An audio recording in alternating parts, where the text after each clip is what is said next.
ಎಲ್ಲಿಗೆ ಹೊರಟಿದ್ದೀನಿ ಅಂತ ನೋಡ್ತಿದ್ದೀರಾ? ನಾನು ನಮ್ಮ ಮನೆ ದೇವ್ರಿಗೆ ಬಂದಿದ್ದೀವಿ. ಇಲ್ಲಿ ನಮ್ಮ ರಿಲೇಟಿವ್ ಮನೇಲಿ ಉಳ್ಕೊಂಡಿದ್ದೀವಿ. ನಮ್ಮ ಮನೆ ದೇವ್ರು ಬಂದು ತಮಿಳ್ನಾಡಲ್ಲಿರೋದು ಎಲ್ಲಮ್ಮ. ಇಬ್ಬರು ಮಕ್ಕಳಿಂದು ಮುಡಿ ತೆಗೆಸಿ ಕಿವಿ ಚುಚ್ಚೋದಿತ್ತು, ಹಾಗಾಗಿ ಬಂದ್ವಿ. ಬೆಳಗಿನ ಜಾವ 5 ಗಂಟೆಗೆ ಬಂದ್ವಿ ಚಿಕ್ಕಮಂಗ್ಳೂರಿಂದ. ಆಮೇಲೆ ಇಲ್ಲಿ ಬಂದು ಫ್ರೆಶ್ ಅಪ್ ಎಲ್ಲ ಆಗಿ ರೆಡಿಯಾಗಿ 8 ಗಂಟೆಗೆ ಮನೆಯಿಂದ ಹೊರಟ್ವಿ. ಮನೆ ದೇವರು ಇಲ್ಲೇ ವರ್ಷಕ್ಕೊಂದ್ಸತಿ ಆದರೂ ಮನೆ ದೇವ್ರಿಗೆ ಬಂದೇ ಬರ್ತೀವಿ. ನನಗೆ ಬರೋಕ್ಕಾಗದೇ ಇದ್ದರೂ ಕೂಡ ನನ್ನ ಮನೆಯವ್ರು ಬರ್ತಾರೆ. ಇದೇ ನಮ್ಮದು ಎಲ್ಲಮ್ಮ ದೇವರು. ಇದು ಮುನ್ನೇಶ್ವರ ಸ್ವಾಮಿನ ಪೂಜೆ ಮಾಡೋದು.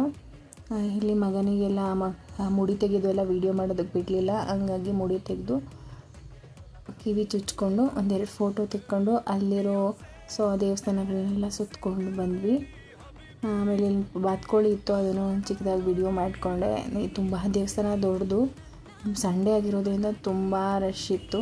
ಹಾಗೆ ಹೊರಗಡೆ ಬರ್ತಾ ಹೋಳಿಗೆ ಮಾರ್ತಾಯಿದ್ರು, ಹೋಳಿಗೆನೂ ತಿನ್ಕೊಂಡು ಬಂದು